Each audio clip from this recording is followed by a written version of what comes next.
El monasterio de las sombras eternas.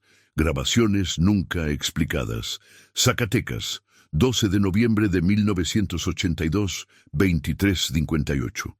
La luz de la luna se filtraba entre las grietas del antiguo monasterio de San Jerónimo, proyectando sombras alargadas sobre los muros de cantera rosa que durante siglos habían protegido los secretos de los franciscanos. Aquella noche de noviembre, el viento bajaba desde el cerro de la Bufa, arrastrando el olor a tierra seca y copal quemado, mezclándose con la humedad que brotaba de las entrañas del edificio abandonado. Mauricio Sandoval ajustó la correa de su cámara de 16 milímetros mientras sus manos temblaban, no por el frío que calaba los huesos, sino por algo que no podía nombrar todavía. A su lado, Daniela Moreno revisaba por tercera vez los niveles de la grabadora Nagra, un aparato que habían conseguido prestado de la universidad con la promesa de devolverlo en perfecto estado. Ambos eran estudiantes de antropología en la Universidad Autónoma de Zacatecas, y aquella investigación sobre las leyendas urbanas del centro histórico era su proyecto de titulación. Lo que ninguno de los dos imaginaba era que las cintas que grabarían esa noche jamás podrían ser explicadas, ni por ellos, ni por los expertos que años después intentarían descifrar lo que contenían. Si estás disfrutando esta historia, no olvides suscribirte al canal y déjanos un comentario contándonos desde dónde nos estás viendo. Tu apoyo nos ayuda a traerte más historias como esta. El monasterio había cerrado sus puertas en 1859, cuando las leyes de reforma secularizaron los bienes del clero. Desde entonces había pasado por distintas manos: hospital improvisado durante la Revolución, bodega de granos, refugio para indigentes y finalmente un cascarón vacío que la ciudad prefería olvidar. Los zacatecanos mayores evitaban pasar cerca después del anochecer, aunque ninguno podía explicar exactamente por qué. Algunos murmuraban sobre monjes que nunca abandonaron el lugar, otros sobre túneles que conectaban con las minas de plata y que guardaban algo peor que la oscuridad. Mauricio había escuchado estas historias toda su vida. Nacido y criado en el barrio de San Agustín, a pocas cuadras del monasterio, recordaba cómo su abuela Refugio se persignaba cada vez que pasaban frente al portón de madera carcomida. «Ahí no entres nunca, mijo», le decía apretándole la mano con fuerza. Ahí se quedaron cosas que no debían quedarse. Pero Refugio había muerto el año anterior sin revelar qué sabía, llevándose sus secretos a la tumba del Panteón de la Purísima. La idea de documentar el monasterio surgió en septiembre, durante una clase sobre folclore regional.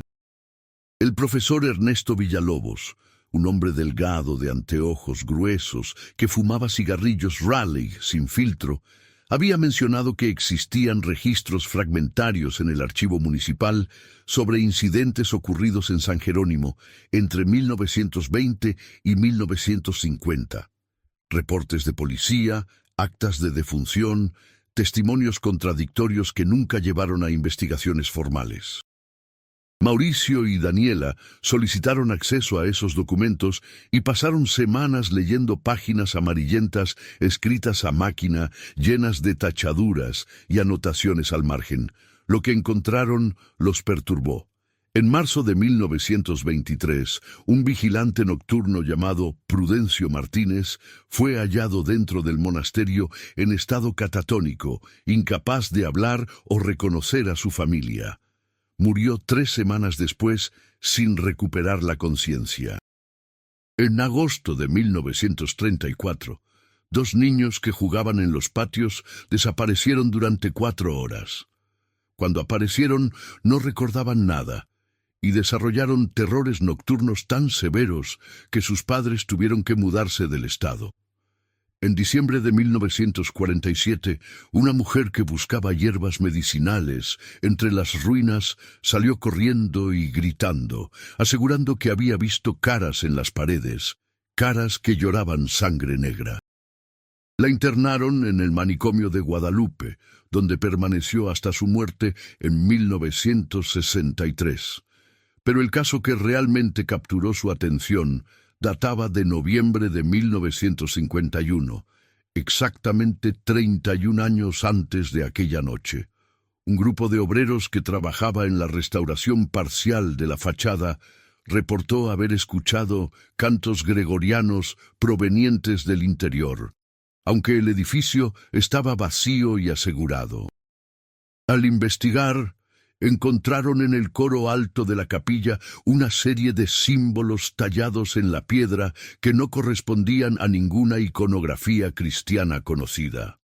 Las fotografías tomadas entonces mostraban marcas geométricas complejas, círculos concéntricos y lo que parecían letras de un alfabeto que el profesor Villalobos no pudo identificar. Los obreros se negaron a continuar el trabajo. El proyecto de restauración se canceló y los símbolos fueron cubiertos con cal. Daniela había conseguido copias de esas fotografías, borrosas y con manchas de humedad, pero suficientemente claras para despertar más preguntas. Tenía 23 años, pelo negro recogido en una trenza apretada y una determinación que a veces asustaba incluso a Mauricio. Venía de una familia de mineros de Fresnillo, gente práctica que no creía en supersticiones, pero que respetaba el miedo como una forma de sabiduría. Su padre había muerto en un derrumbe cuando ella tenía 12 años, y desde entonces se había propuesto entender las cosas que la gente prefería no explicar. «Tenemos que grabar esto», le había dicho a Mauricio una tarde en la biblioteca, extendiendo las fotografías sobre la mesa. «Tenemos que documentar lo que realmente pasa ahí adentro antes de que destruyan el edificio». Porque circulaban rumores de que el ayuntamiento planeaba demoler San Jerónimo para construir un estacionamiento, parte de los proyectos de modernización que transformaban el centro histórico. Mauricio había aceptado, aunque una parte de él deseaba negarse. Tenía 25 años, rostro anguloso heredado de su abuelo español y una fascinación por lo inexplicable que chocaba con su educación católica. Había sido monaguillo en su infancia, conocía los rituales, las oraciones, el olor del incienso y la sensación de lo sagrado. Pero también había leído a Jung, a Freud, había estudiado los arquetipos y las proyecciones del inconsciente colectivo. Quería creer que todo tenía una explicación racional, que el miedo era producto de la ignorancia y la sugestión. El monasterio sería la prueba. Habían planeado la grabación meticulosamente. Conseguirían permisos oficiales, pero los trámites burocráticos podían tardar meses. Decidieron entrar sin autorización, asumiendo el riesgo de una multa o arresto menor. Eligieron el 12 de noviembre porque era viernes, y según los registros, la mayoría de los incidentes documentados habían ocurrido en viernes. No creían en coincidencias, pero tampoco en supersticiones, simplemente querían replicar las condiciones. Entraron al monasterio a las 22:30, cuando las calles del centro ya estaban desiertas. Zacatecas en 1982 no era la ciudad turística que sería décadas después. Las noches eran oscuras, el alumbrado público deficiente, y la gente se encerraba temprano entre muros de adobe y cantera. Habían traído linternas, baterías de repuesto, 2 termos de café, sándwiches y toda la valentía que pudieron reunir. El portón principal cedió con un empujón. La cerradura oxidada se había roto hacía tiempo y solo un madero podrido mantenía la entrada cerrada. Mauricio lo retiró con cuidado y el chirrido de la madera contra la piedra resonó en el patio interior como un gemido. Daniela encendió su linterna y el haz de luz reveló un espacio más grande de lo que habían imaginado. Columnas de cantera que sostenían arcos de medio punto. Un piso de piedra cubierto de escombros y maleza. Ventanas sin cristales que dejaban entrar el viento nocturno. «Huele raro», comentó Daniela, arrugando la nariz. No era solo humedad y abandono, había algo más, algo dulzón y pesado que les recordaba a flores muertas. Mauricio asintió, aunque no dijo nada. Ya sentía que los vellos de sus brazos se erizaban y preferían concentrarse en revisar el equipo. Decidieron empezar en la capilla, el corazón del monasterio. Siguieron un corredor lateral, esquivando vigas caídas y montones de argamasa desmoronada. Las paredes aún conservaban fragmentos de frescos, santos con rostros borrados por el tiempo, escenas bíblicas irreconocibles y en algunos lugares esas manchas negras que parecían moho, pero que al acercarse revelaban patrones demasiado regulares para ser naturales. La puerta de la capilla estaba entreabierta. Mauricio la empujó lentamente y las bisagras protestaron con un sonido agudo que les hizo contener la respiración. El espacio se abrió ante ellos, una nave rectangular con el techo parcialmente derrumbado, dejando ver el cielo nocturno y las estrellas brillantes del altiplano. El altar había sido saqueado hacía décadas. Solo quedaba una plataforma de piedra tallada y detrás, un mural descascarado de un Cristo en agonía cuyo rostro también había sido borrado intencionalmente. «Mira», susurró Daniela, apuntando su linterna hacia el coro alto. Allí, tal como describían los documentos, estaban los símbolos. Habían quitado parte de la cal con el tiempo o la lluvia que se filtraba, y las marcas geométricas se veían con más claridad de lo que mostraban las fotografías viejas. Mauricio sintió un escalofrío. No eran grafitis ni vandalismo. Estaban tallados con precisión, profundos en la cantera y formaban patrones que dolían mirarlos demasiado tiempo, como si forzaran a los ojos a seguir trayectorias imposibles. Montaron el equipo frente al altar. La cámara sobre el tripié, la grabadora de audio a un costado, micrófonos direccionales apuntando hacia diferentes áreas de la capilla. Daniela llevaba un cuaderno donde anotaría observaciones y marcas de tiempo. Mauricio revisó el visor de la cámara. Todo funcionaba correctamente. Eran las 23:15. «Grabando», anunció Daniela, presionando los botones de la nagra. El carrete comenzó a girar con un susurro mecánico. Mauricio activó la cámara. Por los siguientes minutos, solo documentaron el espacio. Paneos lentos, detalles arquitectónicos, los símbolos en el coro alto. Hablaban en voz baja, describiendo lo que veían, manteniendo un registro científico de cada elemento. A las 23:31, algo cambió. Mauricio lo notó primero porque estaba mirando a través del visor de la cámara. La temperatura descendió bruscamente. Pudo ver su aliento condensándose en el aire. Daniela también lo sintió y se frotó los brazos, buscando su chamarra de mezclilla. Pero no era solo el frío. El silencio se volvió más profundo, más denso, como si el monasterio entero estuviera conteniendo la respiración.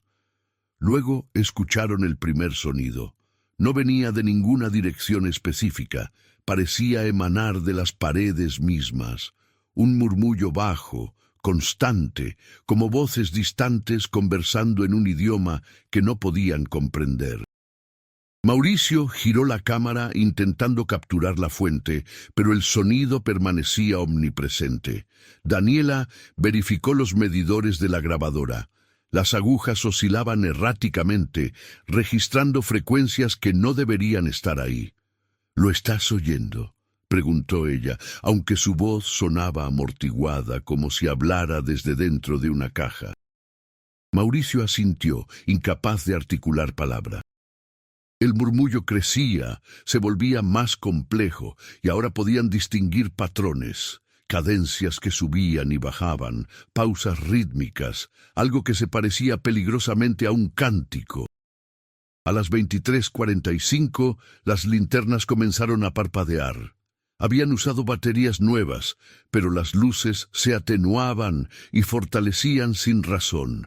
En uno de esos destellos, Mauricio vio algo que lo paralizó. A través del visor de la cámara, en el coro alto junto a los símbolos, había una silueta. No era una sombra proyectada, era una forma tridimensional, vagamente humana, que permanecía completamente inmóvil. Daniela susurró, arriba. Ella siguió su mirada y también la vio. No era producto de su imaginación. Ambos la veían, y la cámara la estaba grabando. La figura medía aproximadamente 1,80 m. Vestía algo que parecía un hábito oscuro, pero donde debía estar el rostro solo había una mancha borrosa, como si esa parte de la realidad se negara a enfocarse correctamente. Ninguno de los dos se movió. El entrenamiento académico les decía que documentaran, que mantuvieran la calma, que encontraran la explicación. Pero el instinto primordial les gritaba que huyeran, que salieran de ahí inmediatamente. Mauricio mantuvo la cámara enfocada, sus manos aferradas al equipo con tanta fuerza que los nudillos se le pusieron blancos. Daniela escribía frenéticamente en su cuaderno, anotando cada detalle aunque su caligrafía era casi ilegible. La figura comenzó a moverse. No caminaba, se deslizaba sin que sus pies tocaran el suelo, descendiendo del coro alto por una escalera que ya no existía, siguiendo el contorno de peldaños que habían sido demolidos décadas atrás. El murmullo se transformó en algo más claro, más definido, y ahora Mauricio podía distinguir palabras en latín, no cualquier latín, sino el latín litúrgico de los oficios franciscanos, las oraciones de vísperas que había escuchado de niño. «Esto no puede estar pasando», murmuró Daniela, aunque sus ojos no se apartaban de la escena. La figura alcanzó el nivel del suelo y se detuvo frente al altar, a menos de 5 metros de donde ellos estaban. Mauricio podía ver ahora más detalles a través del visor. El hábito era marrón oscuro, con una cuerda de 3 nudos en la cintura, según la tradición franciscana, las manos ocultas bajo las mangas. Pero seguía sin poder ver el rostro. Esa parte permanecía como un vacío borroso que hacía daño mirar directamente. La figura levantó una mano lentamente y Mauricio vio que los dedos eran anormalmente largos, blancos como el hueso, y temblaban ligeramente como si pertenecieran a alguien muy anciano o muy enfermo. Señaló hacia el mural del Cristo desfigurado, y cuando lo hizo, algo extraordinario sucedió. El rostro borrado del Cristo comenzó a reconstituirse, no físicamente, sino como una proyección de luz que emanaba de la pared misma. Los ojos aparecieron primero, abiertos demasiado, llenos de un sufrimiento que iba más allá de lo humano. Luego, la boca, abierta en un grito silencioso. Daniela dejó escapar un gemido y retrocedió, tropezando con la grabadora. Mauricio quería apartar la vista, quería apagar la cámara y correr, pero sus manos no le obedecían. Estaba filmando todo, capturando imágenes que sabía que nadie creería, que él mismo cuestionaría después, cuando estuviera a salvo en su apartamento del barrio de Bracho. El murmullo latino se convirtió en un coro. Voces masculinas, docenas de ellas, cantando el Dies Irae, el himno del juicio final. Pero había algo profundamente equivocado en la melodía. Las notas estaban desafinadas, retorcidas, como si los cantantes tuvieran las gargantas dañadas.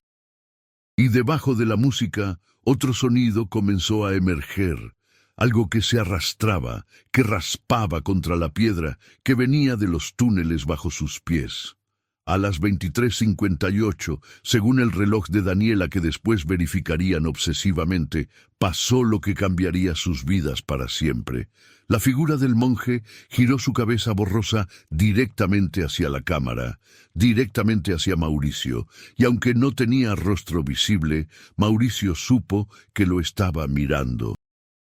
Sintió ese peso de la mirada penetrando a través del visor, a través de sus ojos, hasta algún lugar profundo en su mente donde guardaba sus miedos más antiguos.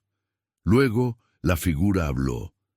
No movió labios que no tenían, pero su voz resonó clara en el español del altiplano, con el acento de Zacatecas de hace siglos. No deberían haber venido. Ahora también ustedes están grabados. Las luces se apagaron completamente. La oscuridad que los envolvió era absoluta, más negra que cualquier noche, una oscuridad que parecía tener peso y textura. Mauricio soltó la cámara y buscó a tientas a Daniela, encontrando su mano fría y temblorosa. Escuchó su respiración agitada, sintió su pulso acelerado. Los sonidos se multiplicaron, pasos de muchos pies descalzos sobre la piedra, roces de telas ásperas, respiraciones asmáticas y trabajosas. El olor dulzón se intensificó hasta ser nauseabundo, mezclado ahora con algo metálico que reconocieron como sangre, y debajo de todo, ese arrastrar que venía de abajo se acercaba, subiendo por escaleras o pasadizos que conectaban con las profundidades del cerro, con las minas abandonadas, con los lugares donde los franciscanos habían excavado buscando no se sabía qué. Daniela apretó la mano de Mauricio con fuerza dolorosa y susurró una oración que no había recitado desde su primera comunión. Mauricio intentó pensar racionalmente, buscar explicaciones. Alucinación colectiva inducida por la sugestión, monóxido de carbono filtrándose desde las minas, infrasonidos que afectaban sus cerebros. Pero sabía que se mentía a sí mismo. Lo que estaban experimentando era real, de una manera que trascendía las categorías de su educación científica. Las luces regresaron tan súbitamente como se habían ido, y cuando lo hicieron, la capilla estaba vacía. La figura del monje había desaparecido. El rostro del Cristo estaba otra vez borrado y descascarado. El silencio era normal. Solo quedaba el equipo todavía funcionando, la cámara aún grabando, los carretes de la Nagra girando obedientemente. Mauricio miró su reloj, 0003. Habían perdido 5 minutos completos en la oscuridad, pero le habían parecido horas. Daniela temblaba visiblemente, sus labios pálidos, los ojos demasiado abiertos. «Tenemos que irnos», dijo con voz quebrada. «Tenemos que salir ahora». Recogieron el equipo con manos torpes, sin molestarse en enrollar cables correctamente o proteger las lentes. Solo querían escapar de ese lugar, poner distancia entre ellos y lo que fuera que habitaba San Jerónimo. Corrieron por los pasillos oscuros, tropezando con escombros, golpeándose contra las paredes, hasta que irrumpieron en el patio exterior donde el aire fresco de la noche los golpeó como una bendición. No dejaron de correr hasta llegar a la calle Hidalgo, iluminada por las farolas de mercurio que nunca les habían parecido tan hermosas. Solo entonces se detuvieron jadeando, apoyándose contra la pared de una casa colonial, mientras sus corazones latían desbocados. Algunos transeúntes tardíos los miraron con curiosidad, pero ninguno preguntó. En Zacatecas, la gente sabía cuándo no hacer preguntas. Mauricio abrazó la cámara contra su pecho, sintiendo su calor residual, el ronroneo del motor. Había grabado algo, tenían pruebas, pero mientras caminaban de regreso a través de las calles empedradas, pasando junto a casonas dormidas y plazas desiertas, una terrible certeza comenzó a formarse en su mente. Tal vez algunas cosas no estaban destinadas a ser probadas. Tal vez algunas puertas debían permanecer cerradas. Daniela no habló durante todo el camino hasta su pensión cerca de la Alameda. Solo cuando llegaron a la puerta, antes de separarse, susurró: «¿Qué era eso, Mauricio? ¿Qué demonios era eso?». Él no tenía respuesta, solo sabía que habían cruzado una línea invisible, que habían visto algo que les había visto de vuelta, y que nada volvería a ser igual. Esa noche, ninguno de los dos durmió. Mauricio se quedó despierto en su pequeño apartamento, mirando fijamente el techo agrietado, reviviendo cada segundo de lo ocurrido. La voz del monje resonaba en su memoria. «Ahora también ustedes están grabados». ¿Qué significaba eso? ¿Grabados dónde? ¿En qué? Al día siguiente se reunieron en el laboratorio de la universidad para revelar el material. Era sábado y el edificio estaba prácticamente vacío. Prepararon los químicos con manos que todavía temblaban ligeramente. Desenvolvieron los rollos de película con el cuidado ritual que les habían enseñado. Mientras esperaban en la oscuridad del cuarto de revelado, escuchando el tic-tac del temporizador, Mauricio se preguntó si realmente querían ver lo que habían capturado. Cuando las primeras imágenes emergieron en el baño revelador, ambos se inclinaron sobre la tina con el corazón en la garganta.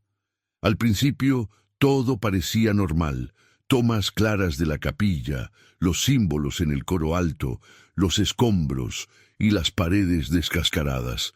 Pero luego aparecieron los fotogramas de las 23:45. La figura en el coro alto estaba ahí, nítida y terrible, exactamente como la habían visto. No era una mancha de humedad ni un efecto de luz y sombra. Era una presencia capturada en celuloide, algo que no debería existir en el mundo tangible. Daniela se tapó la boca con una mano, conteniendo un sollozo. Mauricio continuó observando las imágenes con fascinación morbosa. Fotograma tras fotograma mostraban el descenso de la figura, su aproximación al altar, el momento en que señaló hacia el mural. Y lo más perturbador, en los fotogramas correspondientes a los 5 minutos de oscuridad total, las imágenes no estaban completamente negras. Había formas, siluetas apenas visibles de múltiples figuras rodeándolos en un círculo, como si los hubieran estado observando, mientras ellos permanecían ciegos y aterrorizados. «Dios santo», murmuró Daniela. Había más, muchos más. Contaron al menos 15 figuras distintas en los fotogramas más claros, todas con hábitos franciscanos, todas con esa misma cualidad borrosa en lugar de rostros. Y en el último fotograma, justo antes de que las luces regresaran, una de las figuras se había acercado tanto a la cámara que llenaba completamente el encuadre. Parecía estar susurrando algo directamente al lente. Las grabaciones de audio fueron igualmente perturbadoras. Daniela había instalado la Nagra en su apartamento y pasaron horas escuchando las cintas con auriculares, anotando cada anomalía. Los murmullos estaban perfectamente registrados, con una claridad que hacía imposible atribuirlos a interferencias o ruido ambiental. El cántico del Dies Irae sonaba como si docenas de hombres estuvieran cantando justo al lado de los micrófonos, aunque en las grabaciones de video solo aparecía la figura solitaria del monje. Pero lo más escalofriante eran las voces que emergían durante los 5 minutos de oscuridad. Usando audífonos de alta fidelidad y subiendo el volumen, podían escuchar susurros en español antiguo, frases fragmentadas que parecían conversaciones entre las figuras invisibles. «Los que miran serán vistos», decía una voz ronca. «Los que registran serán registrados», respondía otra. Y repetidamente una frase que les heló la sangre. «El círculo no puede romperse. El círculo nunca se rompe». Durante los siguientes días intentaron vivir sus vidas normales, asistir a clases, cumplir con sus obligaciones académicas. pero todo se sentía irreal, como si estuvieran actuando en una obra de teatro mal ensayada. Mauricio se descubría mirando las sombras con desconfianza, sobresaltándose ante ruidos comunes. Daniela desarrolló insomnio severo y comenzó a perder peso visiblemente. El profesor Villalobos notó el cambio en ellos cuando entregaron su reporte preliminar. Era un hombre perspicaz, que había dedicado 40 años al estudio del folclore zacatecano y había visto demasiadas cosas como para descartar lo inexplicable. Los invitó a su oficina en el edificio de Humanidades, un espacio abarrotado de libros antiguos, mapas coloniales y artefactos indígenas. ¿Qué encontraron realmente?, les preguntó sin preámbulos, sirviéndoles café oscuro en tazas despotilladas. Su mirada detrás de los gruesos lentes era penetrante, pero no carente de compasión. Mauricio y Daniela intercambiaron una mirada prolongada, debatiendo silenciosamente cuánto revelar. Finalmente, decidieron confiar en él. Le mostraron las fotografías reveladas, las transcripciones de las grabaciones de audio, y finalmente, los fragmentos de video que habían transferido a VHS usando el equipo de la facultad. Villalobos observó todo en silencio, fumando cigarrillo tras cigarrillo hasta que el cenicero se desbordó. Cuando terminó, permaneció largo rato con los dedos entrelazados bajo el mentón, los ojos perdidos en algún punto del pasado. Hay cosas en este estado, comenzó lentamente. Cosas que vienen de antes de la conquista, de antes de los españoles, de antes incluso de los caxcanes y zacatecos. Se levantó y caminó hacia una estantería, de donde extrajo un volumen encuadernado en cuero agrietado. Los franciscanos que fundaron San Jerónimo en 1575 no eligieron ese sitio por casualidad. Construyeron sobre algo que ya estaba ahí, algo que los pueblos originarios consideraban sagrado y terrible al mismo tiempo. Abrió el libro en una página marcada con una cinta desteñida. Era un manuscrito del siglo XVII, escrito en español arcaico, mezclado con náhuatl, supuestamente un testimonio de uno de los primeros frailes que habitaron el monasterio. El texto describía ceremonias nocturnas que realizaban en secreto, rituales que no estaban aprobados por la Iglesia, intentos de sellar lo que no puede nombrarse. Hablaba de sacrificios, no de sangre, sino de algo más sutil, sacrificios de memoria, de identidad, de aquello que hace humano a un hombre. A diario, continuó Villalobos, su voz apenas un susurro. Se quedaron como guardianes, renunciando a su humanidad para mantener el sello. Pero algo salió mal. Siempre sale mal cuando los hombres intentan controlar fuerzas que no comprenden. Mauricio sintió que la habitación daba vueltas. Todo encajaba de una manera horrible y perfecta. Las figuras sin rostro, los cantos litúrgicos distorsionados, esa sensación de estar siendo observados por algo que había dejado de ser humano hacía siglos. Daniela se había puesto pálida y apretaba el borde del escritorio con tanta fuerza que sus nudillos estaban blancos. ¿Qué sellaron?, le preguntó ella, aunque una parte de su mente le gritaba que no quería saber la respuesta. Villalobos cerró el libro con un golpe seco que resonó en el pequeño espacio. Nadie lo sabe con certeza. Los documentos usan términos vagos. El hambre antigua, la boca que no cierra, lo que espera bajo la piedra. Lo que sí sabemos es que cada generación, alguien entra a ese lugar buscando respuestas. Algunos salen, otros dejó la frase suspendida, pero el significado era claro. Sacó un periódico amarillento de un cajón, El Sol de Zacatecas, de septiembre de 1963. El titular decía: «Estudiante desaparece en el centro histórico». La fotografía mostraba a un joven de unos 20 años, sonriente, ajeno a su destino. Ernesto Palacios, leyó Villalobos. Era mi compañero de carrera. También estaba investigando el monasterio. Entró una noche y nunca regresó. La policía lo buscó durante semanas, rastrearon cada rincón del edificio, pero nunca encontraron ni un rastro. Como si se lo hubiera tragado la tierra. Su mano temblaba ligeramente mientras devolvía el periódico al cajón.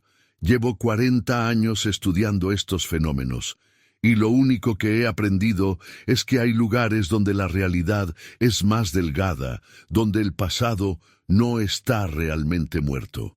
San Jerónimo es uno de esos lugares.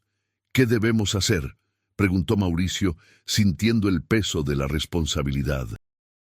Tenían evidencia, documentación, que podría cambiar la forma en que la gente entendía la realidad. Pero también tenían miedo. Un miedo que se había instalado en sus huesos y que sospechaba nunca desaparecería completamente. Villalobos los miró con una mezcla de compasión y advertencia. Pueden hacer 3 cosas. Primero, destruir todo el material, olvidar lo que vieron, seguir con sus vidas. Segundo, guardarlo, estudiarlo en privado, pero nunca mostrarlo públicamente. Tercero, revelarlo al mundo y enfrentar las consecuencias. Encendió otro cigarrillo, el humo enrollándose hacia el techo manchado de nicotina. Les diré lo que pasará con cada opción. Si lo destruyen, vivirán con la duda y el remordimiento. Si lo guardan, se consumirá lentamente, sabiendo que tienen la verdad, pero no pueden compartirla. Si lo revelan... Hizo una pausa larga. Nadie les creerá. Los llamarán fraude, charlatanes, enfermos mentales. Perderán sus carreras antes de que comiencen. Y peor aún, llamarán la atención de otros, personas peligrosas que buscan este tipo de conocimiento por razones equivocadas. La conversación terminó con más preguntas que respuestas. Mauricio y Daniela salieron de la oficina de Villalobos al atardecer, cuando las sombras ya se alargaban sobre el campus universitario. Los cerros que rodeaban Zacatecas se veían como dientes irregulares contra el cielo que se oscurecía, y la ciudad colonial resplandecía con sus luces de cantera bajo los últimos rayos del sol. Decidieron reunirse esa noche en el apartamento de Mauricio para revisar nuevamente todo el material y tomar una decisión. Vivía en el segundo piso de una casa antigua en la calle Tacuba, con ventanas que daban a un pequeño patio interior donde una bugambilia trepaba por las paredes de adobe. El lugar olía a humedad y café, con pilas de libros ocupando cada superficie disponible. Extendieron las fotografías sobre la mesa de madera rayada, conectaron la grabadora, prepararon la televisión y el VHS para revisar el video. Eran las 8 de la noche del 18 de noviembre. Afuera Zacatecas vivía su rutina habitual, familias cenando, estudiantes en las cantinas cercanas a la universidad, vendedores ambulantes pregonando garnachas y gorditas. Pero en ese pequeño apartamento, Mauricio y Daniela estaban a punto de descubrir algo que convertiría su investigación en una pesadilla. Al revisar las fotografías por tercera o cuarta vez, Daniela notó algo que habían pasado por alto. En el fondo de varios fotogramas, apenas visible en las sombras de la capilla, había algo escrito en las paredes. Usando una lupa que Mauricio guardaba para leer manuscritos antiguos, pudieron distinguir palabras talladas en la piedra, diferentes a los símbolos geométricos del coro alto. Eran nombres, docenas de nombres grabados con letras irregulares, algunos tan antiguos que apenas se distinguían. «Son los frailes», susurró Mauricio, sintiendo un nudo en el estómago, «los que se quedaron». Comenzó a copiarlos meticulosamente en su cuaderno. Fray Bernardino de Sahagún, 1580, Fray Antonio de la Cruz, 1603, Fray Miguel Contreras, 1641. La lista continuaba, nombre tras nombre, fecha tras fecha, extendiéndose a través de los siglos. El último nombre visible en las fotografías era Fray Sebastián Mendoza, 1851. Pero mientras copiaba, Daniela había seguido examinando las fotografías con la lupa, moviéndose fotograma por fotograma. De repente dejó escapar un grito ahogado y dejó caer la lupa sobre la mesa. «Mauricio, mira esto». Le pasó una de las fotografías, señalando con un dedo tembloroso hacia la esquina inferior derecha. Mauricio acercó la lupa y sintió que la sangre se le helaba en las venas. Allí, grabado en la piedra con letras frescas que no mostraban el desgaste de los siglos, estaban dos nombres nuevos: Mauricio Sandoval, 1982, Daniela Moreno, 1982. El silencio que siguió era absoluto. Ni siquiera el sonido del tráfico distante o las voces del patio interior penetraban la burbuja de horror que se había formado alrededor de ellos. La advertencia del monje resonaba ahora con un significado terrible. «Ahora también ustedes están grabados». «No», murmuró Daniela, sacudiendo la cabeza repetidamente. «No, no, no. Esto no puede ser real. Es una ilusión, una alucinación, algo». Pero Mauricio también lo veía. Estaba ahí, capturado en el celuloide de la película, imposible de negar. De alguna manera, al entrar al monasterio, al documentar lo que habitaba allí, habían quedado marcados, inscritos en una lista de almas atrapadas entre los mundos. Mauricio intentó mantener la calma, pensar científicamente. Quizás sea una advertencia, no una sentencia. Su voz sonaba poco convincente incluso para sus propios oídos. Quizás significa que estamos en peligro, pero podemos evitarlo si... No terminó la frase porque no sabía cómo completarla. Daniela se levantó bruscamente, derribando su silla. Comenzó a caminar de un lado a otro del pequeño apartamento, mordiéndose el pulgar, una costumbre nerviosa de la infancia que había reaparecido. «Tenemos que volver», dijo finalmente. «Tenemos que ir al monasterio y encontrar la forma de borrar esos nombres». «¿Estás loca?», respondió Mauricio, también poniéndose de pie. «Casi no salimos vivos la primera vez. Si regresamos...» Pero Daniela lo interrumpió, sus ojos brillantes con una determinación feroz que él reconoció como desesperación apenas contenida. «Si no hacemos nada, ¿qué pasará? ¿Nos convertiremos como ellos? ¿Nos quedaremos atrapados en ese lugar por toda la eternidad?» Lágrimas corrían por sus mejillas, pero su voz permanecía firme. «No voy a aceptar ese destino sin pelear. Mi padre murió en la oscuridad de una mina, aplastado por toneladas de roca. Juré que nunca terminaría así, atrapada bajo la tierra. Y no lo haré». La discusión se extendió hasta altas horas de la madrugada. Mauricio argumentaba por la cautela, por consultar con expertos, tal vez con la iglesia, con investigadores paranormales. Daniela insistía en la acción inmediata, en que cada día que pasaba los ataba más profundamente a lo que fuera que los hubiera marcado. Finalmente, agotados emocional y físicamente, llegaron a un compromiso. Regresarían al monasterio, pero no solos. Reclutarían ayuda, personas en quienes confiaran y se prepararían adecuadamente.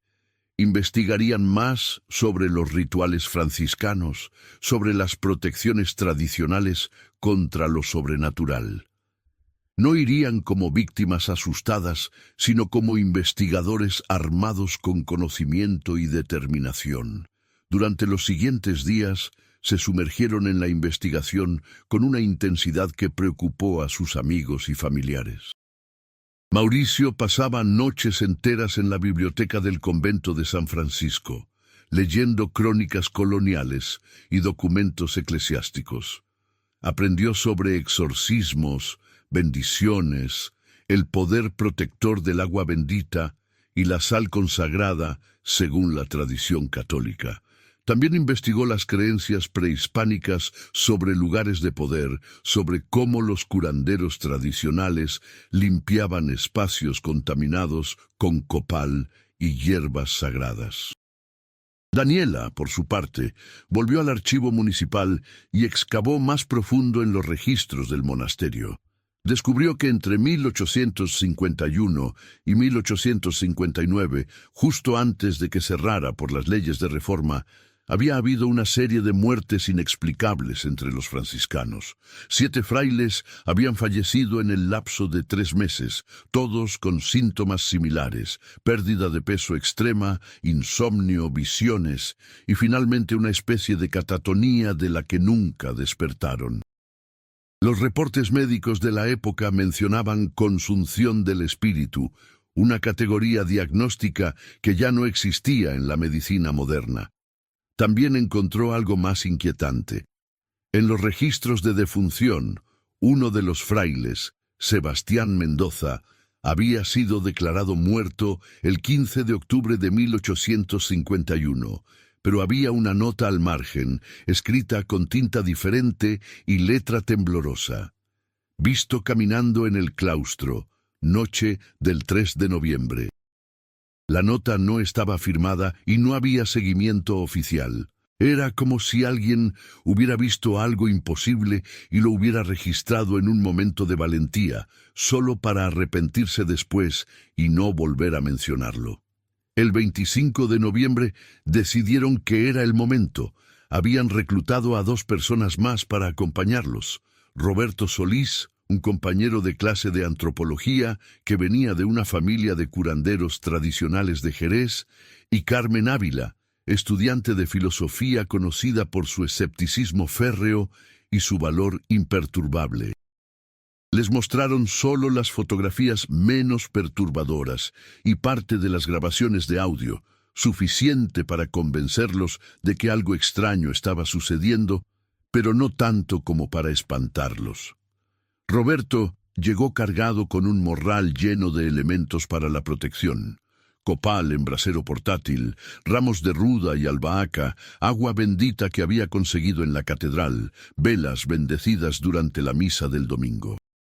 Carmen traía una grabadora adicional, más linternas y una actitud pragmática que Mauricio encontró reconfortante. Si alguien iba a mantener la cabeza fría, sería ella. Se reunieron al anochecer del viernes en un café cerca de la Alameda, revisando el plan una vez más. Entrarían a las 22:00, justo como la primera vez. Llevarían todo el equipo de documentación, pero también los elementos de protección. El objetivo primario era llegar a la capilla, localizar los nombres grabados en la piedra y determinar si había alguna forma de borrarlos o neutralizarlos. El objetivo secundario era entender qué habitaba realmente en San Jerónimo y qué quería. ¿Y si no podemos salir?, preguntó Carmen, su escepticismo tamizado por una prudencia razonable. Era una mujer pequeña, pero de presencia fuerte, con el pelo corto teñido de rojo y aretes de plata en forma de calaveras.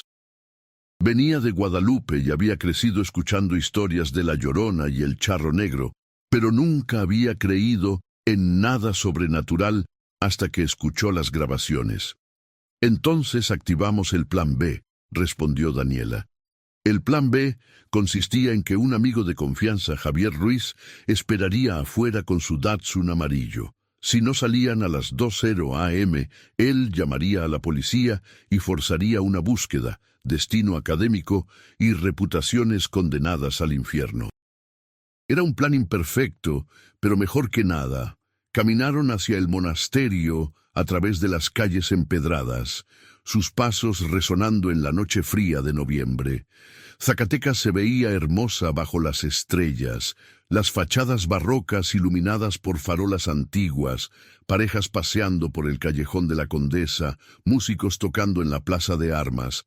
Era difícil creer que tanta belleza y normalidad coexistieran con el horror que habían experimentado. El portón del monasterio seguía entreabierto, como si los estuviera esperando.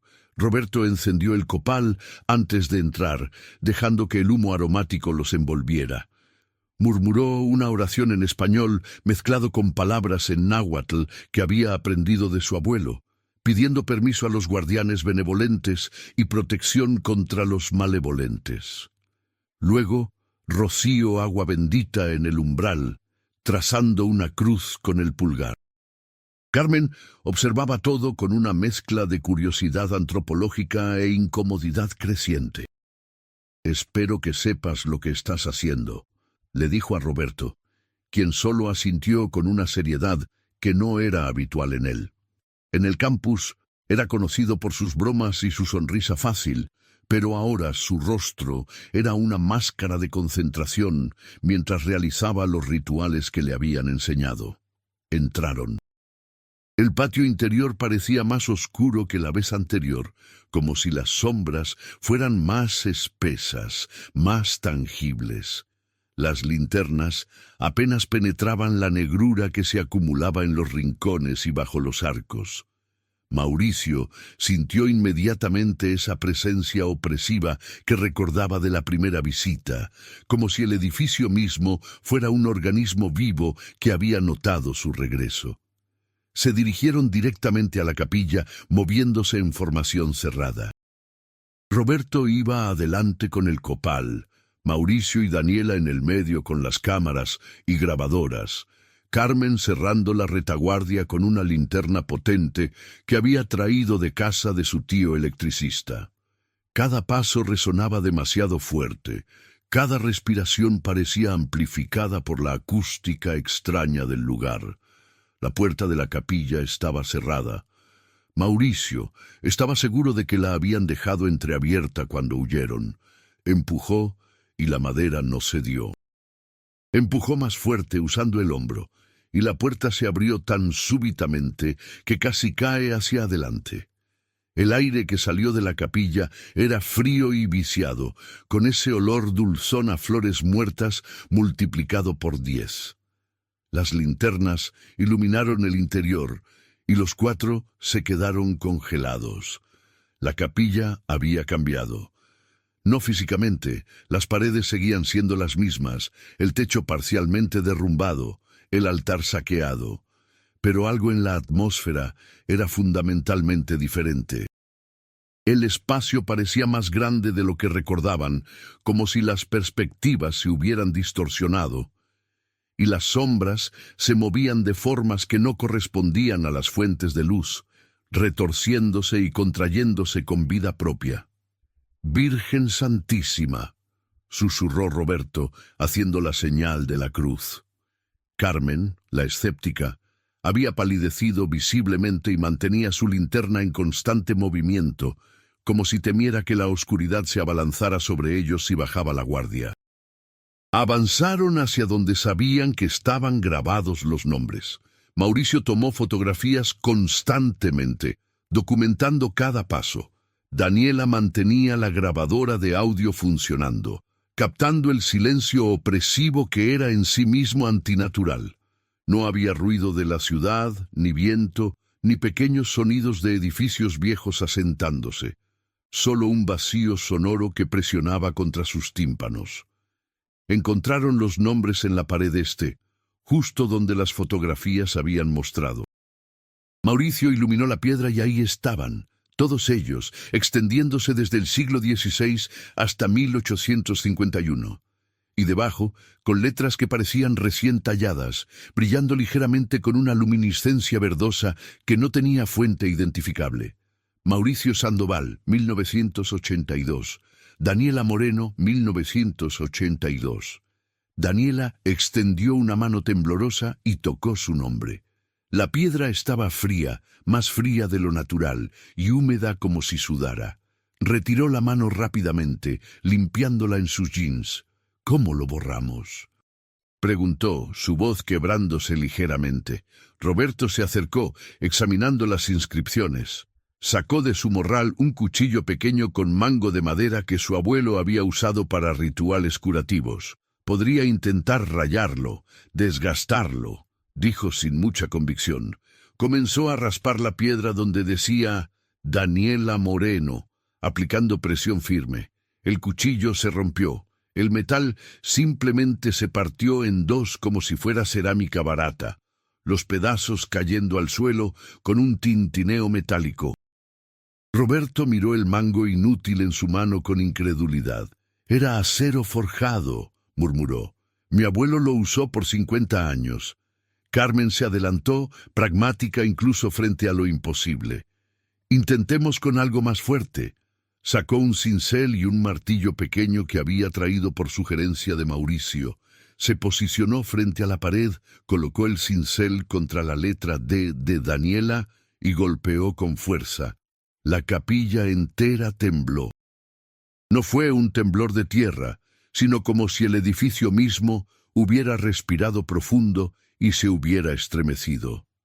Polvo y pequeños fragmentos de argamasa cayeron desde el techo, y de algún lugar profundo, muy abajo, llegó un sonido. Un gemido prolongado que podría haber sido viento en túneles subterráneos o algo mucho peor. «¡Para!», gritó Mauricio, agarrando el brazo de Carmen. «Estás despertando algo». Pero era demasiado tarde. El sonido crecía, subiendo desde las profundidades como agua en un pozo que se llena, y con él venía el frío, un frío antinatural que les congeló el aliento en nubes densas y les entumió los dedos. Las figuras comenzaron a aparecer, no gradualmente sino instantáneamente, como si hubieran estado ahí todo el tiempo y solo ahora se volvieran visibles.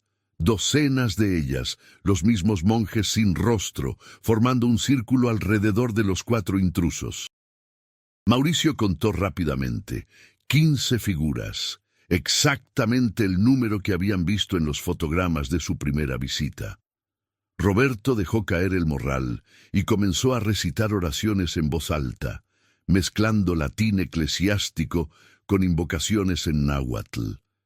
Encendió más copal, enviando nubes de humo aromático hacia las figuras. El humo las atravesaba sin afectarlas, como si fueran proyecciones holográficas, o como si existieran en un plano ligeramente diferente de la realidad. Una de las figuras dio un paso adelante. Mauricio reconoció la postura, el tamaño. Era el mismo monje que había hablado la primera vez. Cuando levantó su mano huesuda y señaló directamente a Daniela, Mauricio sintió un terror primitivo que le paralizó los músculos.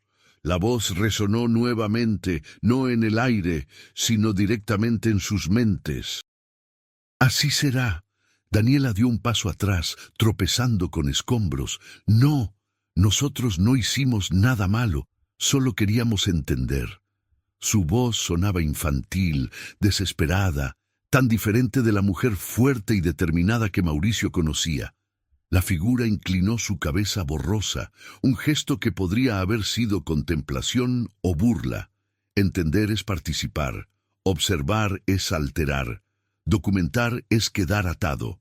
Violasteis el sello, ahora debéis mantenerlo. «¿Qué sello?», gritó Mauricio, encontrando su voz. «¿Qué están guardando aquí?». Las figuras no respondieron, pero todas giraron simultáneamente hacia el altar. Siguiendo sus miradas sin ojos, Mauricio vio que el piso de piedra frente al altar antiguo había comenzado a agrietarse. Las grietas se extendían en patrones geométricos que coincidían inquietantemente con los símbolos tallados en el coro alto. De las grietas brotaba una luz, pero no era luz verdadera. Era una antiluz, una oscuridad luminosa que dolía mirar, que parecía succionar los fotones del aire en lugar de emitirlos. Y con esa pseudoluz venía un sonido que no era sonido, un latido profundo y lento, como el corazón de algo enorme durmiendo, algo que había estado durmiendo durante siglos y que ahora comenzaba a despertar. Carmen había dejado caer su linterna y se tapaba los oídos, aunque eso no ayudaba porque el sonido no entraba por las orejas, sino que resonaba directamente en los huesos. «Tenemos que salir», gritó, aunque su voz sonaba amortiguada y distante. «¡Ahora!». Pero cuando Mauricio miró hacia la puerta de la capilla, vio que más figuras habían aparecido bloqueando la salida. Y estas eran diferentes. más grandes, más sólidas, con hábitos que parecían hechos de sombra compacta en lugar de tela. No eran los frailes guardianes, eran algo que había estado encerrado con ellos, algo que había estado esperando que alguien rompiera el sello, aunque fuera solo un poco. Roberto comenzó a gritar una oración de exorcismo que había memorizado de un libro viejo, pero sus palabras se deshacían antes de formarse completamente, como si la atmósfera misma las rechazara. El copal se apagó, aunque no había viento. El agua bendita en su morral comenzó a hervir, vaporizándose hasta que la botella plástica se deformó y derritió. «Ustedes quedan», dijo la voz del monje líder, ahora con un timbre de finalidad absoluta. Sellaron su destino cuando entraron. Profundizaron su vínculo cuando intentaron alterar las inscripciones. Ahora son parte del círculo. Ahora son guardianes como nosotros. Daniela se aferró al brazo de Mauricio, sus uñas clavándose a través de la chamarra de mezclilla. Él podía sentir su terror, podía oírla murmurar una oración que su madre le había enseñado de niña, palabras desesperadas dirigidas a una virgen que parecía estar muy lejos de aquel lugar maldito. Las figuras más grandes se acercaban. Mauricio podía ver ahora detalles que deseaba no poder ver. Bajo los hábitos de sombra había formas que alguna vez fueron humanas, pero que se habían distorsionado, estirado, reconfigurado en geometrías imposibles. Eran los frailes originales, los que habían intentado sellar lo que fuera que yacía bajo el monasterio, pero transformados por siglos de contacto con esa oscuridad antinatural, consumidos por su tarea hasta dejar de ser lo que fueron. Y ahora querían que Mauricio, Daniela, Roberto y Carmen se unieran a ellos. Ser los guardianes de la siguiente generación, mantener el sello hasta que ellos también fueran consumidos y transformados, hasta que nuevos ingenuos llegaran buscando respuestas y quedaran atrapados en el ciclo eterno. ¡No!, gritó Mauricio con toda la fuerza que le quedaba. No era aceptación, no era rendición. Era rechazo puro, voluntad humana, enfrentándose a lo que no tenía derecho a reclamarlos. Agarró a Daniela de la mano, gritó a Roberto y Carmen que corrieran, y se lanzó hacia la puerta no bloqueada por las figuras más grandes, sino solo por los frailes sin rostro. Las figuras no los detuvieron físicamente. En cambio, cuando Mauricio pasó a través de una de ellas, sintió un frío más profundo que cualquier invierno, y algo más, un torrente de memorias que no eran suyas. Vio a través de los ojos de Fray Sebastián Mendoza, sintió su terror cuando comprendió lo que habían liberado en su arrogancia. Experimentó su transformación gradual de hombre a guardián, de vivo a algo entre estados. Vio siglos comprimidos en segundos, eternidades de vigilancia solitaria, de luchar contra algo que no podía ser derrotado solo contenido. Cuando emergió del otro lado, tambaleante y jadeando, comprendió algo fundamental. Los frailes no eran malvados. Estaban atrapados, cumpliendo un deber que los había consumido, intentando prevenir algo peor. Y ahora estaban cansados, tan increíblemente cansados después de generaciones de vigilancia, queriendo desesperadamente transferir la carga a otros. Pero entender no significaba aceptar. Mauricio arrastró a Daniela consigo, vio que Roberto y Carmen también habían atravesado el círculo y corrían hacia la salida. Detrás de ellos, el latido profundo se intensificaba, las grietas en el piso se ensanchaban, y de ellas emergía algo que ni siquiera los frailes transformados podían controlar completamente. Corrieron por los pasillos del monasterio como poseídos, sin mirar atrás, tropezando con escombros, pero sin detenerse nunca. Las paredes parecían moverse, los corredores extenderse infinitamente, como si el edificio mismo intentara retenerlos. Roberto gritaba oraciones, Carmen sollozaba de terror puro, Daniela apretaba la mano de Mauricio con fuerza desesperada. Irrumpieron en el patio exterior justo cuando algo dentro de la capilla rugía con un sonido que no debía existir en el mundo natural. Javier, que esperaba afuera junto a su Datsun amarillo, los vio salir corriendo como si los persiguiera el diablo mismo, y tal vez así era. Les gritó que subieran, arrancó el motor y aceleró antes de que terminaran de cerrar las puertas. Mirando por la ventanilla trasera mientras se alejaban a toda velocidad, Mauricio vio el monasterio recortado contra el cielo nocturno. Por un momento, las ventanas sin cristales brillaron con esa antiluz oscura, y luego todo volvió a la normalidad. Solo un edificio abandonado, solo piedras viejas y memorias olvidadas. Pero Mauricio sabía la verdad. No habían escapado realmente. Sus nombres seguían grabados en aquella pared. Habían visto lo que no debían ver, habían alterado lo que no debían tocar. El sello se había debilitado, aunque fuera mínimamente, y eso tendría consecuencias. Javier los llevó a un café que permanecía abierto toda la noche en la carretera a Guadalupe, un lugar lleno de luz fluorescente y el olor a grasa de carnitas. Se sentaron en una mesa de fórmica rayada, temblando a pesar del café caliente que una mesera cansada les sirvió sin preguntas. Durante largo tiempo nadie habló, cada uno procesando lo que habían experimentado. Finalmente, Carmen rompió el silencio.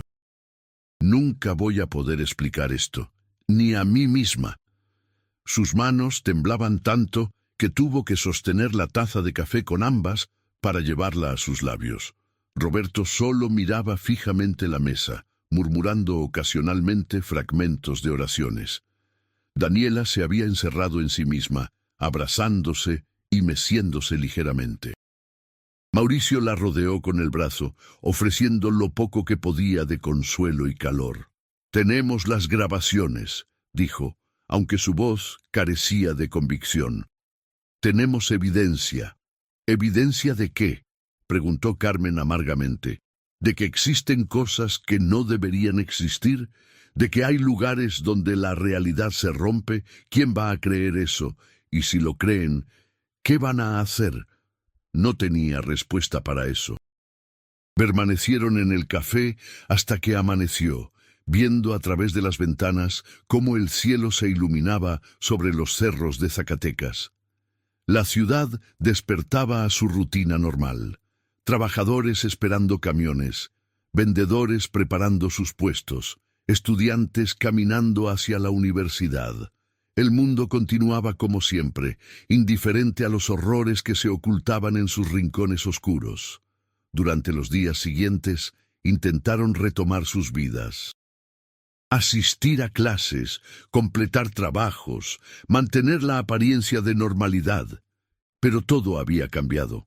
Mauricio se descubría mirando sombras con desconfianza, sobresaltándose ante cualquier ruido extraño.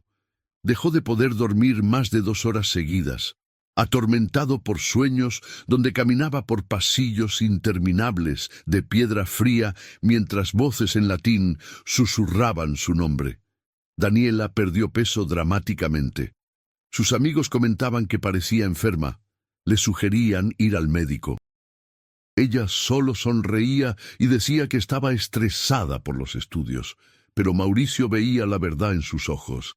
Estaba consumida por el miedo de que lo que fuera que habitaba San Jerónimo vendría por ellos, de que sus nombres grabados en la piedra eran una sentencia de muerte lenta. Roberto dejó de ir a clases completamente. Cuando Mauricio fue a buscarlo a su pensión, lo encontró rodeado de velas, amuletos y libros esotéricos. Había perdido peso también, y sus ojos tenían un brillo febril.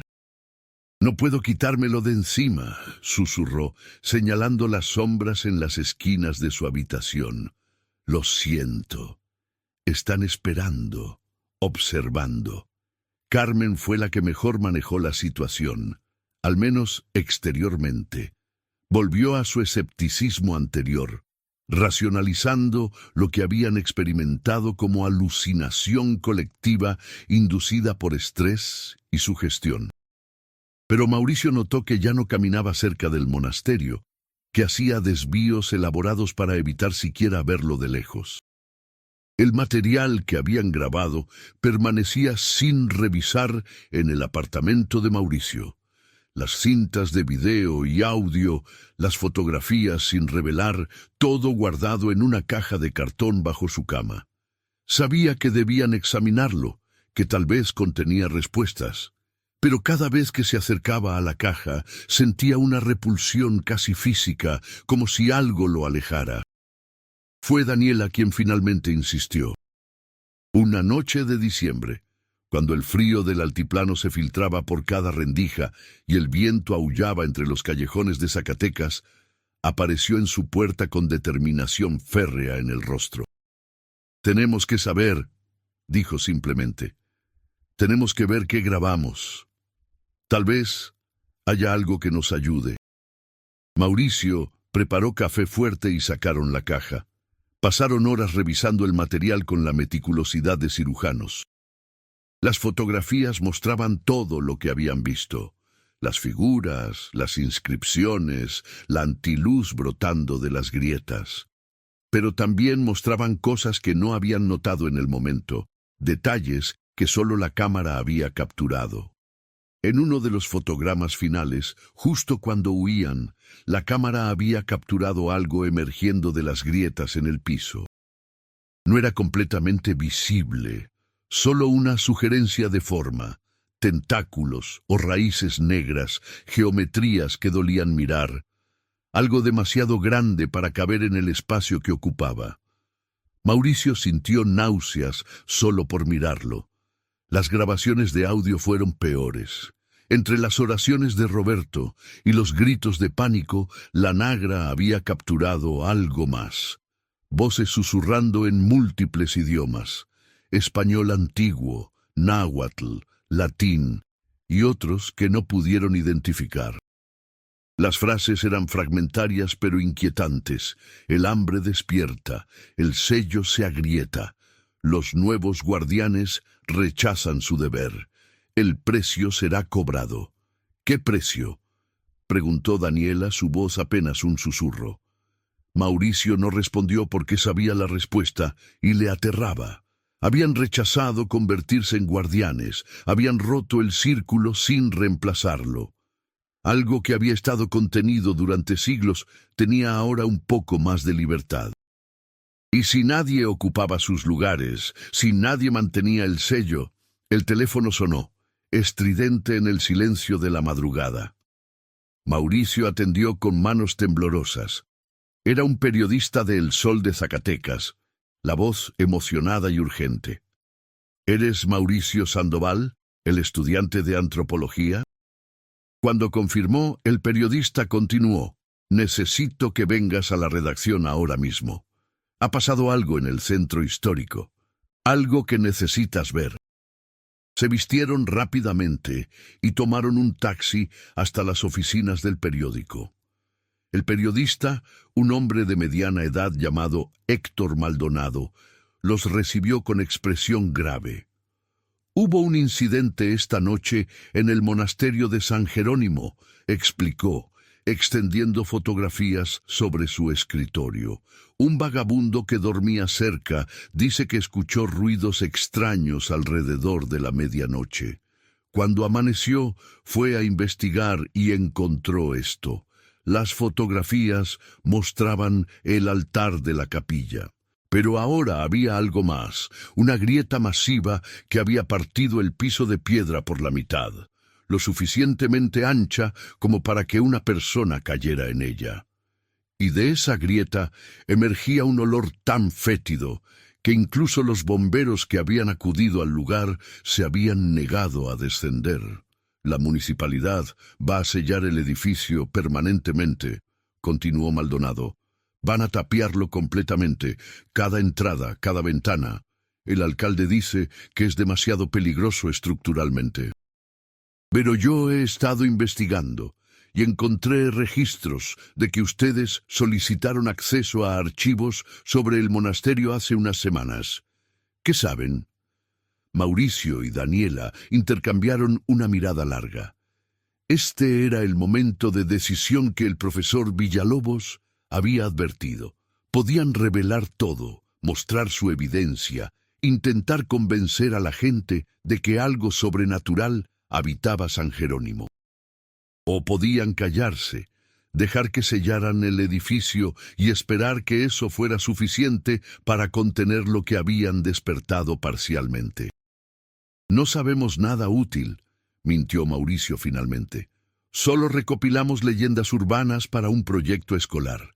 Nada concreto. Podía sentir la mirada decepcionada de Maldonado, pero también su alivio. El periodista quería una historia espectacular, pero una parte de él no quería realmente saber la verdad. Salieron del periódico al amanecer frío de diciembre. Zacatecas brillaba bajo la luz temprana, sus edificios de cantera rosa resplandeciendo con tonos dorados.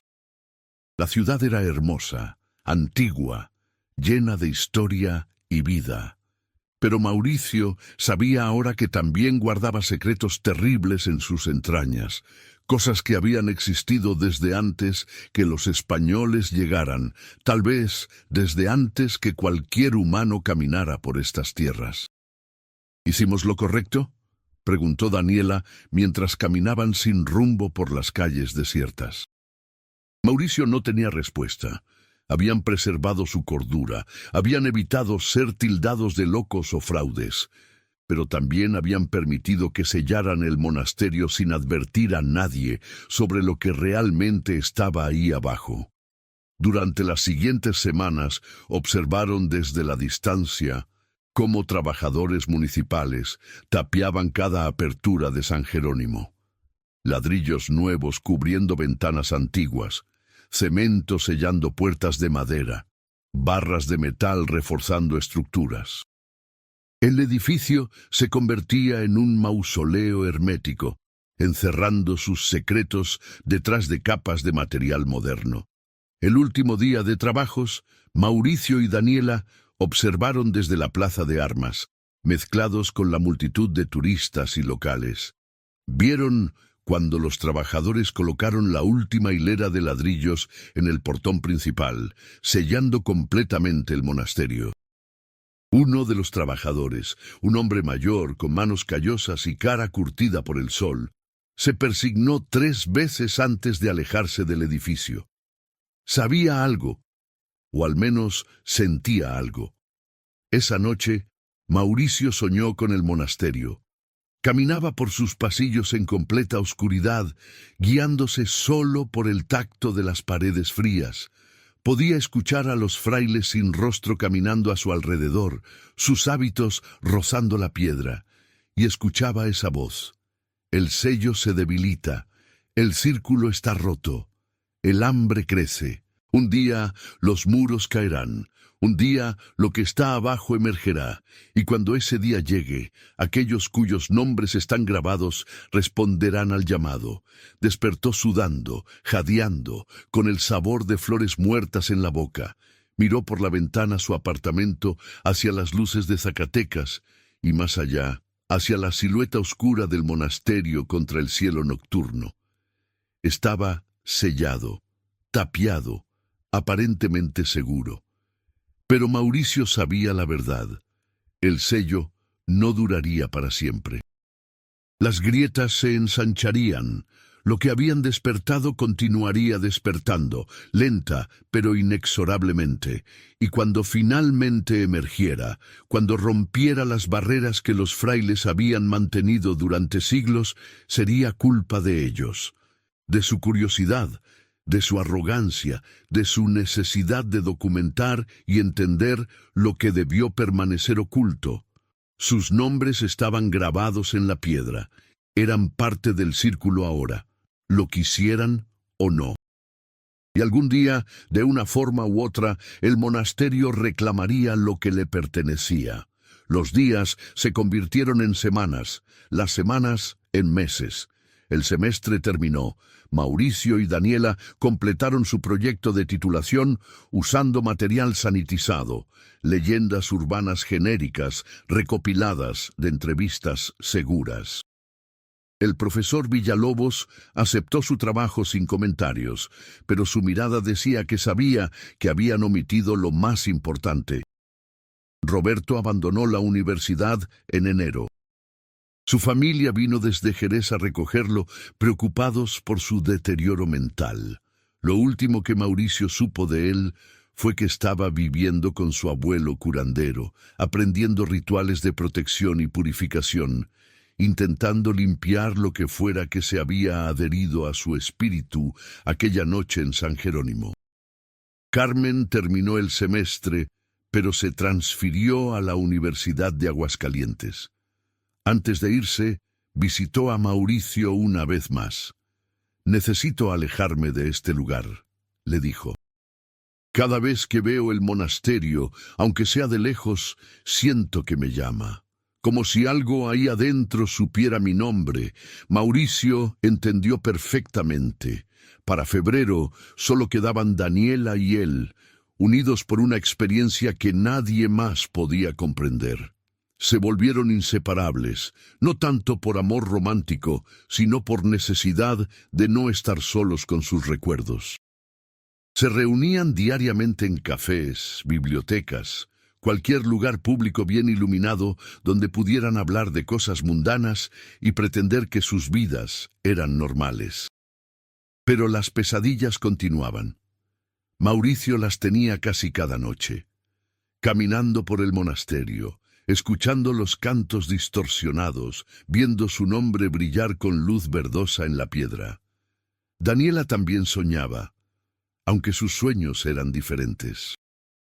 Soñaba con túneles bajo el monasterio, con minas que descendían kilómetros bajo la tierra, con algo antiguo y hambriento esperando pacientemente en la oscuridad absoluta. En marzo sucedió algo que cambió todo. Daniela desapareció.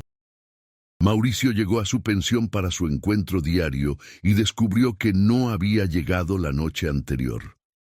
Su casera, una señora mayor que la trataba como hija, estaba frenética. Salió ayer en la tarde y dijo que volvería para la cena, pero nunca regresó. Mauricio reportó la desaparición a la policía, pero sin evidencia de delito poco podían hacer. Buscó por todo Zacatecas, preguntó a cada conocido, revisó hospitales y la morgue. Nada. Daniela Moreno había desvanecido como si la tierra se la hubiera tragado. 3 días después, Mauricio recibió una llamada de un número desconocido. Cuando atendió, escuchó estática y ruido blanco. Estaba a punto de colgar cuando escuchó una voz apenas audible bajo las interferencias. Era Daniela, pero su voz sonaba distante, distorsionada, como si hablara desde muy lejos o desde bajo el agua. «Mauricio, vine al monasterio. Escuché el llamado. No pude resistir. Los nombres en la piedra brillaban, me llamaban. Más estática. Luego, estoy adentro, en los túneles. Es tan oscuro. Puedo verlos. Los frailes están esperando. Dicen que es hora, que el sello está casi roto, que necesitan». La llamada se cortó. Mauricio intentó devolver la llamada, pero el número no existía. Corrió al monasterio, su corazón latiendo tan fuerte que pensó que estallaría. Encontró el edificio exactamente como lo habían dejado, completamente sellado, cada entrada tapiada con ladrillos y cemento. Pero en el portón principal, donde debería haber solo una pared sólida de ladrillos nuevos, había una grieta. No grande, tal vez 30 centímetros de ancho, pero lo suficiente para que una persona delgada se deslizara a través de ella. Y en el borde de la grieta, enganchado en el cemento áspero, había un pedazo de tela que Mauricio reconoció. Era de la chamarra de mezclilla de Daniela. Se quedó paralizado frente a esa grieta durante lo que podrían haber sido minutos u horas. El sol se ponía sobre Zacatecas. tiñendo la cantera rosa con tono sangriento. La ciudad vivía su vida alrededor de él, indiferente a su agonía, y desde dentro del monasterio sellado podría haber jurado que escuchaba un cántico débil, voces masculinas en latín, y debajo de ellas el latido profundo de algo antiguo despertando. Mauricio enfrentaba la decisión más importante de su vida. Podía alejarse, reportar la grieta a las autoridades, dejar que ellos manejaran la situación. Daniela probablemente estaba muerta, o peor. Entrar sería suicidio, condenarse al mismo destino que ella. O podía entrar, buscarla, intentar rescatarla de lo que fuera que la había reclamado, y al hacerlo, cumplir finalmente lo que las inscripciones habían profetizado, convertirse en guardián, unirse al círculo, mantener el sello hasta que él también se transformara en algo que ya no era humano. La oscuridad caía sobre Zacatecas mientras Mauricio permanecía inmóvil frente a la grieta, debatiendo con su conciencia, su miedo y su amor por alguien que se había convertido en la única persona que realmente lo entendía. El viento nocturno comenzaba a soplar desde el cerro de la Bufa, arrastrando consigo el olor a copal y tierra seca. Y desde dentro del monasterio, muy débilmente, escuchó una voz que podría haber sido Daniela, o podría haber sido solo el viento jugando trucos crueles. Mauricio, por favor, no me dejes aquí. Está tan oscuro. Y hay algo que viene. Mauricio cerró los ojos, pensó en su abuela Refugio y sus advertencias, pensó en el profesor Villalobos y sus lecciones sobre límites que no deben cruzarse, pensó en todo lo que podría hacer con su vida si simplemente se alejaba. Las entradas tapiadas no dejaban pasar ni un rayo de luz de las farolas de la calle. Mauricio encendió su linterna, un pequeño aparato que había comprado después de jurar que nunca volvería a ese lugar, y el haz débil apenas penetraba la oscuridad densa que parecía tener sustancia propia. ¿Daniela?, llamó, su voz sonando amortiguada y extraña, como si el aire mismo absorbiera el sonido. No hubo respuesta. Solo el eco distorsionado de su propia voz, rebotando en ángulos imposibles por los pasillos de piedra. Avanzó lentamente, cada paso medido y cuidadoso. El monasterio se sentía diferente ahora que estaba completamente sellado. La atmósfera era más pesada, más claustrofóbica, como estar en una tumba viviente. El olor a flores muertas era tan intenso que tuvo que respirar por la boca, y aún así podía saborearlo, dulce y putrefacto al mismo tiempo. Llegó a la capilla siguiendo el camino que ya conocía de memoria. La puerta no estaba solo entreabierta esta vez, estaba completamente abierta, como una boca oscura esperando para tragarlo. La luz de su linterna reveló que el interior había cambiado dramáticamente. La grieta en el piso que las fotografías del periódico habían mostrado se había ensanchado hasta convertirse en un abismo que dividía la capilla por la mitad. Y del abismo emergía esa antiluz oscura que había visto antes, pulsando al ritmo de ese latido profundo que venía desde las entrañas de la tierra. «¡Daniela!», gritó con más fuerza, desesperación filtrándose en su voz. Esta vez hubo respuesta, pero no de Daniela. Las figuras de los frailes sin rostro comenzaron a materializarse una por una, formando su círculo familiar. Pero ahora eran más sólidas, más definidas, como si el debilitamiento del sello les hubiera dado más poder para manifestarse en el mundo físico. El fraile líder se adelantó, y cuando habló, su voz resonó con algo que podría haber sido satisfacción. «Viniste, sabíamos que vendrías, los que están grabados no pueden resistir el llamado. Ella vino primero, ahora tú, el círculo se completa». «¿Dónde está?», exigió Mauricio, aunque su voz temblaba. «¿Qué le hicieron?». La figura señaló hacia el abismo.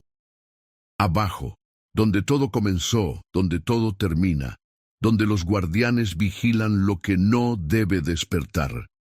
Mauricio se acercó al borde del abismo con piernas temblorosas. Su linterna iluminó hacia abajo, revelando escalones tallados en la roca viva, descendiendo más allá de lo que la luz podía alcanzar. Y en esos escalones, débilmente visible, había huellas frescas, huellas de botas de mujer, del tamaño que usaba Daniela. No había elección, nunca la había habido realmente. Mauricio comenzó a descender. Los escalones eran antiguos, erosionados por siglos de uso, resbaladizos con una humedad que no tenía fuente visible. Mauricio contó cada paso: 10, 20, 50, 100. La temperatura descendía con cada metro que bajaba, hasta que su aliento se condensaba en nubes densas y sus dedos se entumecían incluso dentro de los guantes.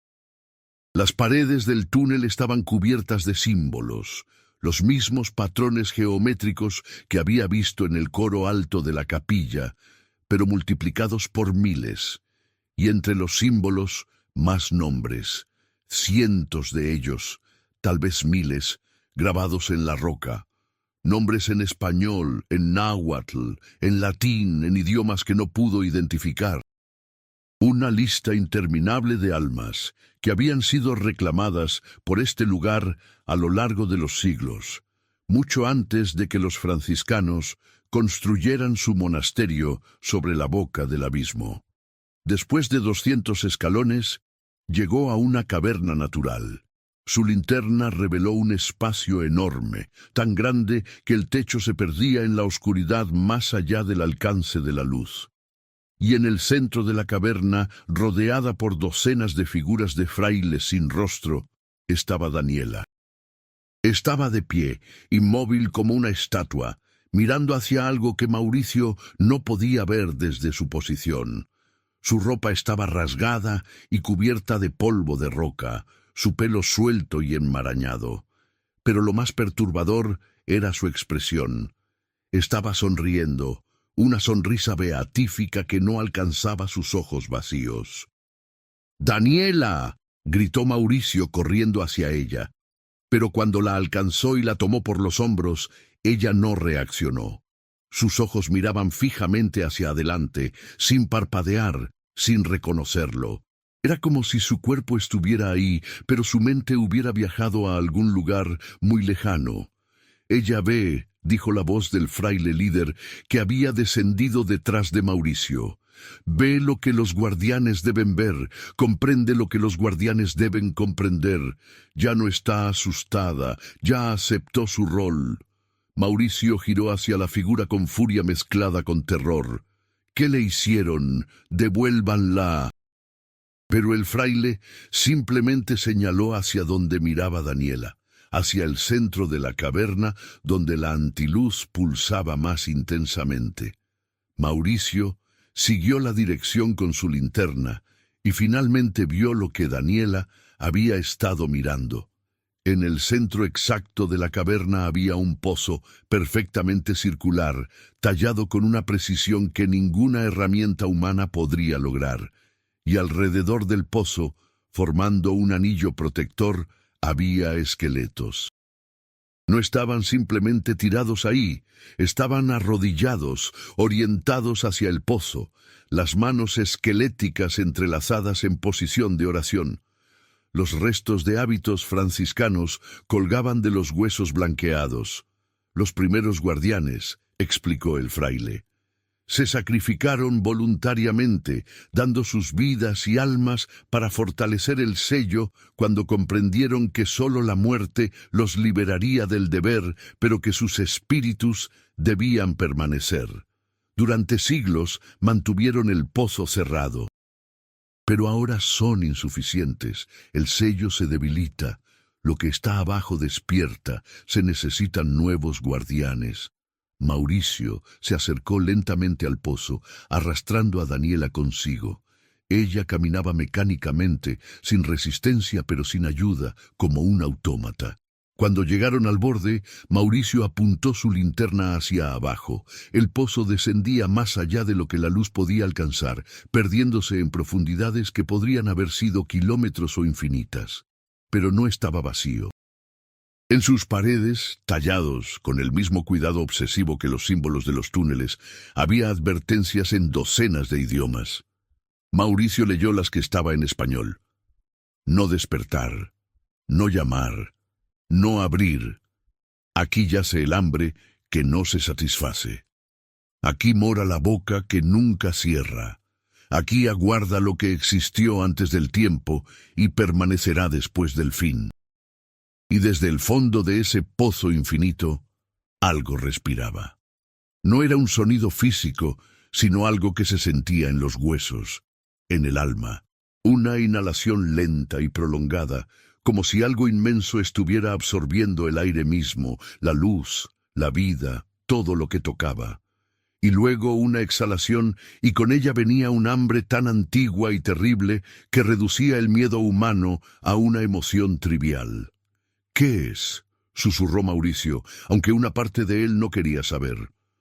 El fraile líder se acercó, y por primera vez, algo en su postura sugería no autoridad, sino cansancio profundo, el agotamiento de siglos de luchar contra lo inevitable. No tiene nombre que las lenguas humanas puedan pronunciar. Los pueblos antiguos que habitaban estas tierras, antes de los aztecas, antes de los toltecas, antes de cualquier civilización registrada, lo encontraron, o quizás él los encontró a ellos. Lo sellaron aquí, en lo más profundo de la tierra, usando magia que se ha olvidado. Construyeron advertencias que fueron ignoradas. Vinieron los conquistadores, construyeron iglesias y monasterios sobre lugares sagrados, sin entender por qué esos lugares eran sagrados. Y nosotros, los franciscanos, descubrimos demasiado tarde lo que habíamos profanado. Intentamos sellarlo nuevamente usando nuestros rituales cristianos, mezclados con lo que pudimos aprender de los ancianos indígenas que aún recordaban. Sacrificamos nuestras vidas, nuestras almas, condenándonos a permanecer como guardianes eternos. Durante 400 años lo mantuvimos dormido, pero cada generación el sello se debilita un poco más. Cada vez que alguien entra a este lugar con curiosidad o codicia, el sello se agrieta más. Ustedes rompieron demasiado. Ahora necesita alimentarse, y nosotros ya no tenemos fuerza para contenerlo. Mauricio sintió que sus rodillas se debilitaban. Todo el horror de su situación se cristalizó en ese momento con claridad terrible. No eran víctimas inocentes. Habían sido advertidos por las leyendas, por los documentos históricos, por el miedo instintivo de la gente de Zacatecas que evitaba el monasterio. Pero su arrogancia académica, su necesidad de documentar y probar, los había cegado.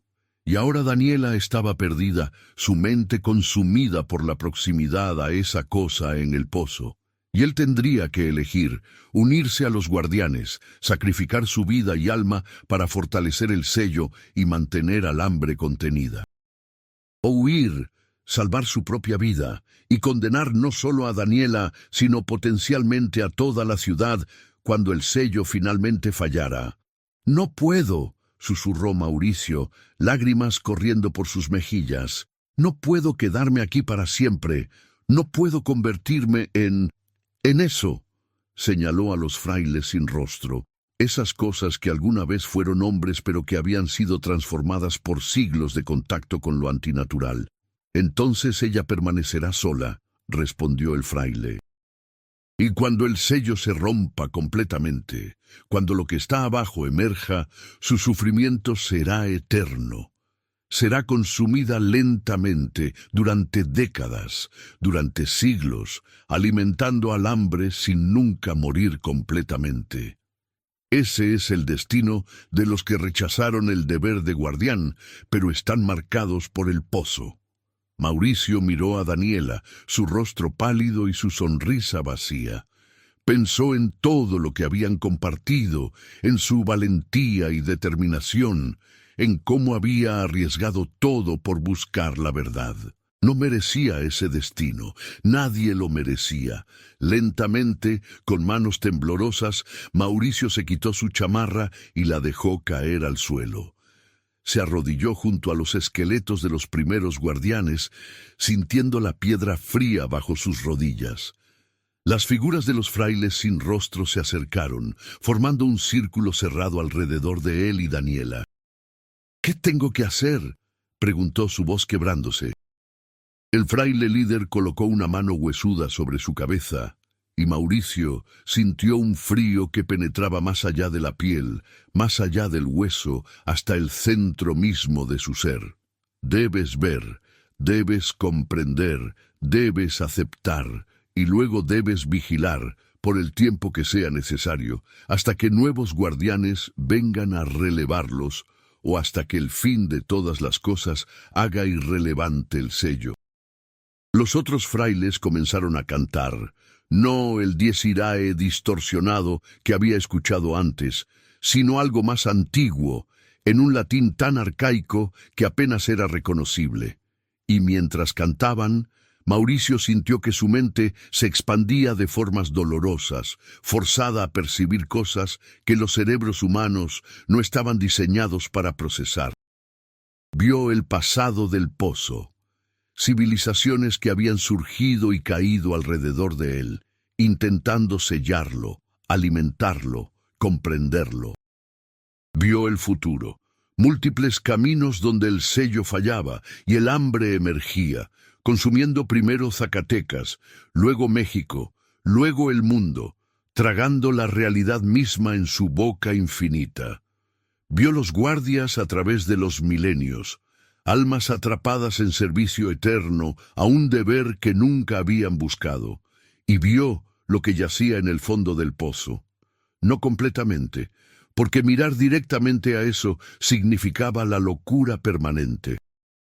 Pero vio suficiente para comprender que era anterior a la tierra, anterior al sol, anterior al universo mismo. Era algo que había existido en el vacío antes de la creación, y que un día consumiría todo lo que la creación había producido. Los antiguos lo habían encontrado aquí, atraído por alguna resonancia en la roca, en la geometría de las cavernas, en la disposición de las venas de plata que corrían bajo el cerro. Y lo mejor que habían podido hacer era sellarlo, no destruirlo, porque era literalmente indestructible. Cuando la visión terminó, Mauricio estaba gritando. No sabía cuánto tiempo había estado gritando, pero su garganta estaba en carne viva y sus cuerdas vocales casi destruidas. Daniela también estaba gritando, su trance roto por la intensidad del ritual. Se aferraban el uno al otro en el piso de la caverna, temblando violentamente, lágrimas y mocos corriendo por sus rostros. «Ahora entienden», dijo el fraile líder, su voz conteniendo algo que podría haber sido compasión o simplemente alivio de que el peso se compartiera. «Ahora pueden elegir con conocimiento completo». Mauricio miró a Daniela a los ojos. Ella también lo miraba, y en sus ojos vio terror, pero también comprensión. Sabían lo que pasaría si rechazaban el deber. Sabían lo que significaba aceptarlo.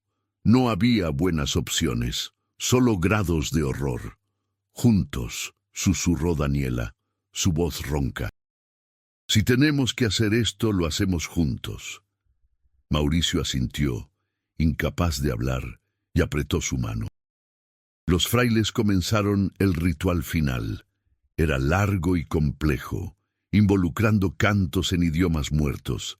La sangre de los dos nuevos guardianes, marcada con símbolos en la piedra alrededor del pozo.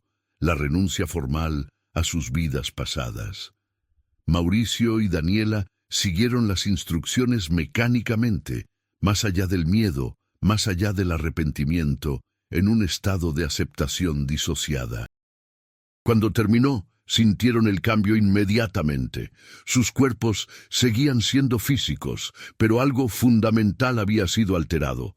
Podían sentir el pozo ahora, sentir el hambre abajo, sentir la fuerza del sello fortalecida por su sacrificio. Sabían que con el tiempo, días o años o décadas, sus cuerpos morirían aquí abajo en la oscuridad, y sus espíritus permanecerían transformándose gradualmente en lo que los frailes se habían convertido, guardianes sin rostro, atados para siempre a su deber. Los frailes originales comenzaron a desvanecerse. Habían mantenido el sello durante 400 años, mucho más allá de lo que cualquier alma humana debería soportar. Ahora, con nuevos guardianes en su lugar, finalmente podían descansar. Uno por uno se disolvieron en la oscuridad, sus formas haciéndose transparentes y luego desapareciendo completamente.